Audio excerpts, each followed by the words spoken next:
Halo guys, jadi hari ini tanggal 13 Agustus dimana saya mau short term profit taking. Jadi saya mau jual karena kemarin seperti di video yang saya buat tanggal 12 Agustus itu adalah waktu yang tepat untuk beli emas ketika koreksi. Ini videonya. Jadi hari ini terjadi koreksi, dimana di video sebelumnya saya sudah info kalau bakal ada koreksi. Ini saya mau jual, ini sudah sampai tempatnya, tapi saya mau jelasin dulu kenapa kok saya jual.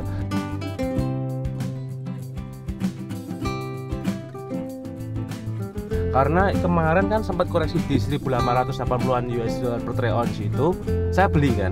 Nah hari ini untuk sentimennya itu masih negatif terhadap emas karena headline yang ada itu yang muncul di beberapa berita itu masih berita positif tentang ditemukannya vaksin corona gitu ya. Jadi kayak orang itu sudah mulai switch emasnya dijual dimasukkan ke investasi selain emas.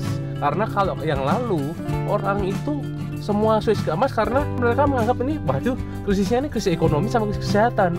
Tapi ternyata krisis kesehatannya sudah mulai membaik karena ada berita-berita tentang vaksin tadi ya. Bagi kamu yang belum lihat video saya sebelumnya, lebih baik tonton supaya nyambung ya. Jadi saya jelasin dari awal, oh ini geraknya kemana, ini bakal naik dulu, turun dulu.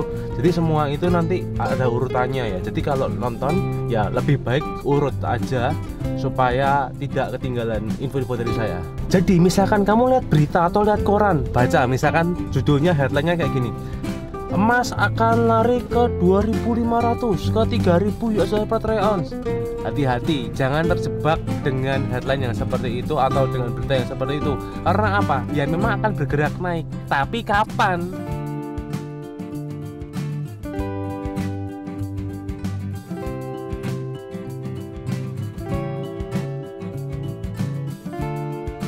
Kan kita nggak tahu, itu kan jangka panjangnya.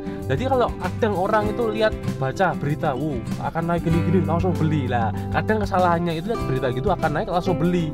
Jadi makanya kadang belinya kemahal itu seperti itu ya. Ya memang akan naik tapi nanti ya tunggu waktunya. Jadi ada koreksinya dulu. Contoh kalau kayak yang kemarin sempat di 2000-an kan. Nah kan setelah 2000 naik ke 2000 tadi nggak langsung naik 2500 gitu kan. Ada turunnya. Jadi tidak selamanya selalu naik terus.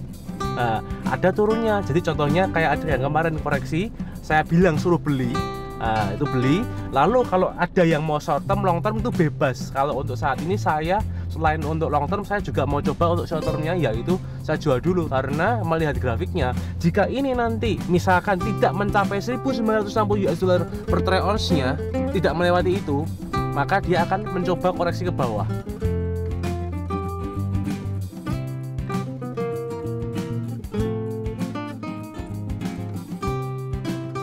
Tapi misalnya nanti grafik emasnya lewat di atas 1960 US dollar per troy ounce, itu ada kemungkinan untuk kembali ke 2000 lagi. Tapi khusus untuk saat ini, posisi saat ini, berita sentimen negatif terhadap emas masih lumayan.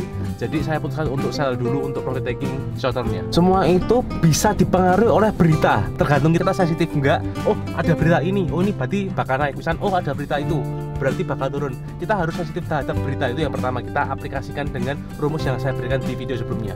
Dimana di video sebelumnya saya bilang saya dapat info dari insider. Insider itu ceritanya orang yang mengamati grafik dan dia mendapatkan info itu lebih cepat, lebih live gitu ya daripada portal-portal berita yang disediakan ke publik. Jadi dia lebih cepat dapat infonya. Nah karena insider ini mendapatkan info lebih cepat kan, nah infonya ini mereka olah, mereka bisa tahu oh ini berarti akan larinya kemana gitu ya. Nah di video sebelumnya juga saya bilang insider tidak 100% benar. Karena apa? Karena insider ini bukan big player ya guys. Jadi yang dimaksud big player ini adalah orang-orang yang menguasai ekonomi dunia, dimana dia itu mereka itu mempunyai kayak kelompok gitu, kelompok big player, dimana mereka kadang itu sepakat untuk misalkan yuk buy bareng, yuk sell bareng. Kalau mereka udah jual bareng atau beli bareng itu dapat mengkontraksikan market. Jadi insider ini bisa meleset ketika ada big player yang bertolak belakang dengan analisa si insider ini.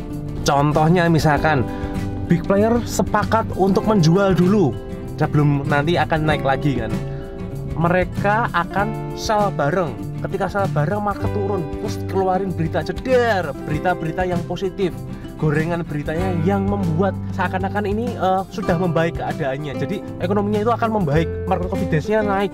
Dimana orang-orang akan berpikir, investor akan berpikir, oh Swiss aja nih emasnya. Nah tapi kita ini kan nggak tahu, kita kan orang biasa, bukan siapa-siapa, kita bukan big player.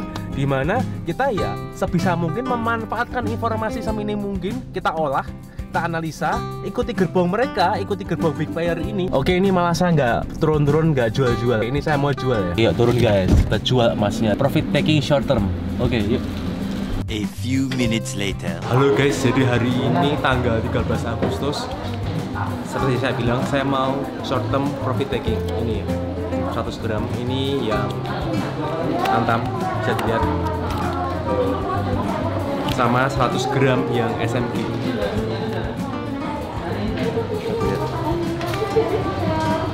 Oke, ini notanya. Ini saya mau jual. Langsung aja ya, Mbak. Ini saya mau jual yang ya, saya tolong minta dihitungkan ini ya. Kemarin saya belinya ini notanya, kalau dikasih rekan di sini hitungannya jualnya hari ini ya, sama Mbak. Oke, yang ini. Oke, ini yang SMG guys. Kemarin belinya ini tanggal 12 Agustus, hari ini tanggal 13 Agustus itu 912.000. Ini kita untuk profit taking yang short term ya guys ya, karena mungkin besok ada kemungkinan koreksi jika tidak ada berita yang ya ketegangan antara AS dan Cina tidak diangkat lagi ya, ada kemungkinan koreksi lagi guys. Oke, berikutnya ini kalau notanya yang Antam ya, ini udah yang Antam yang lama ya. Jadi kalau yang di video saya sebelumnya kamu udah lihat Antam lama sama Antam baru, kamu lebih untung kalau yang Antam lama. Ini Antam lama segini, belinya 100 gram ini itu dijual 13 Agustus hari ini itu segini, 92 juta. Karena kamu bisa lihat di video sebelumnya, ketika tanggal 12 Agustus ini si Antam ini walaupun edisi lama, dia turunnya nggak sebesar yang non Antam ya guys ya. Kamu bisa lihat, cek di video saya sebelumnya. Oke, itu untuk kamu supaya kamu besok kalau ada koreksi lagi, kamu harus cek dulu. Jangan melulu harus cari Antam karena belum tentu turun sesuai dengan koreksi merek lain ya guys. Jadi harus jadi smart buyer, jadi supaya untungnya lebih maksimal. Oke, sekian video dari saya. Kalau kamu pengen dapat info-info seputar emas tentang saya, jangan lupa untuk subscribe dan bunyikan loncengnya. Kalau ada pertanyaan langsung komen ya. Thank you, bye-bye.